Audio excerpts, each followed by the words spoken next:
Hi, welcome back. Thanks for joining us this week. And today we're going to look at another very common exercise that's used as a core strengthening exercise. It's also touted for its ability to strengthen your glute muscles and your rear end. And so there's often some complications in how people do this, and sometimes it can cause pain. So I want to go over this exercise to make sure we really target these glutes back here and not just overuse our back.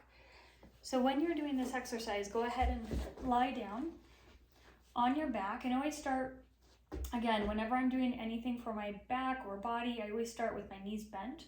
And then from here, you want to lift up by pushing your heels down into the ground, and then you can feel your hamstrings kick in, and then you can squeeze your glutes. One of the things that I see that people do far too often is they go up and they arch their back, and they think that by arching their back and getting higher and higher that they're using their glutes.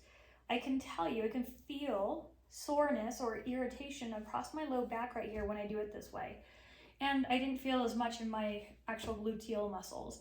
But now if I dig my heels down and keep my back so it's either straight or slightly rounded, now all of a sudden I can feel my hamstrings, which is good, and I can feel my glute muscles be targeted, and my back is not crunching, it's not pinching, it's not overworking.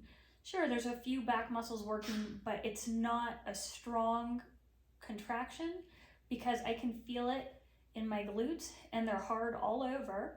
And one other thing that you can do is you can put something in between.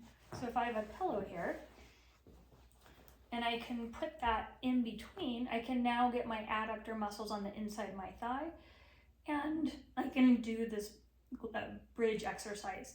Now, one other thing you can do is once you've done this, you feel like you're strong and stable, you can feel your side abs holding your ribs down, you can lift and march, and you can lift and march.